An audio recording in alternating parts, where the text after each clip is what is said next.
বাবা এমন করো না বাবা, আমার কথাটা একবার শোনো। এই দেখো, আনন্দের দিনে তুমি আনন্দ করো, সাজগোজ করো, তাই না?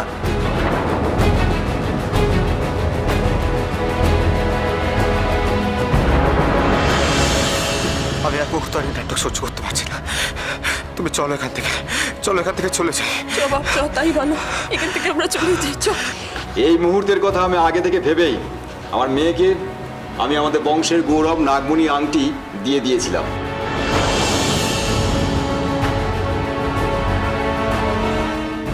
আজ বিকেলে বাগদানের সময় আমার লীলামা যুবরাজ সূর্যকেতুর আঙুলে সেই অঙ্গুরিয়ে পরিয়ে দিয়ে ওদের বাগদান সম্পন্ন করতে পারবে।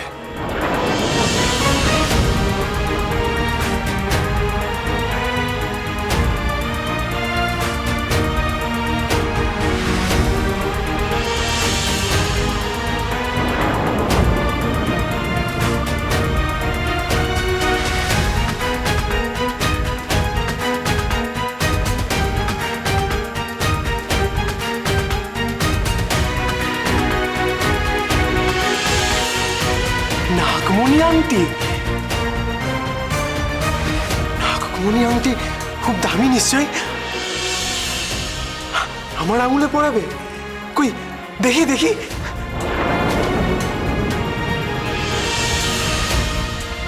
লীলামা, যুবরাজকে দেখাও সেই আংটি। আমি কি এই সুযোগে তাহলে বলে দেব আমার বাগদান হয়ে গেছে? আমি স্বেচ্ছায় মিহিরকে নিজের স্বামী হিসেবে বেছে নিয়েছি, তাই নাগমণি আংটিটিও ওকেই দিয়ে দিয়েছি।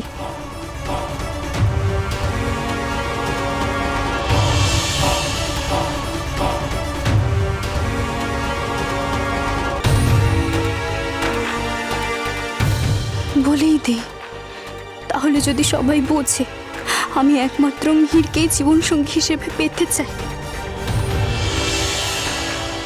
আর প্রকৃতিকে সাক্ষী রেখে আমাদের বাগদানও হয়ে গেছে।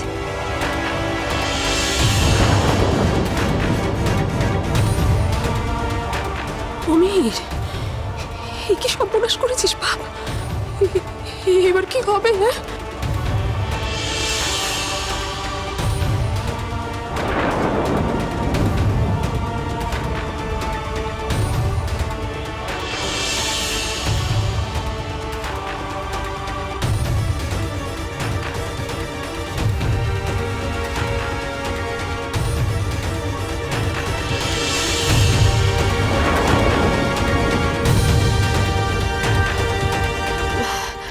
লীলামা দেখা,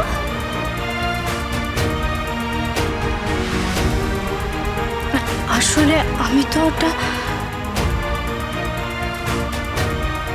ঘরে রেখে এসেছো বুঝি?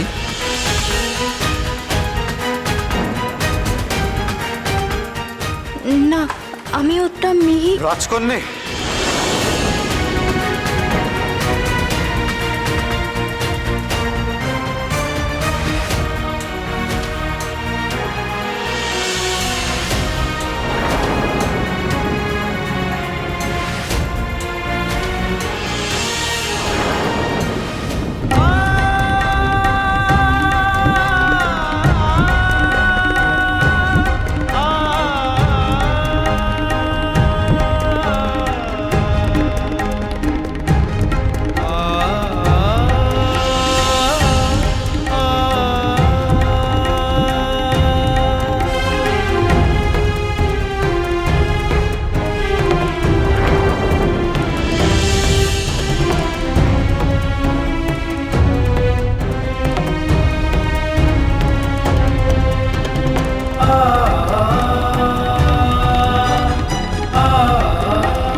কাহিনী সোম থেকে শনি সন্ধ্যে 7:30টায় আকাশ আট ও প্ল্যাটফর্ম 8-এ।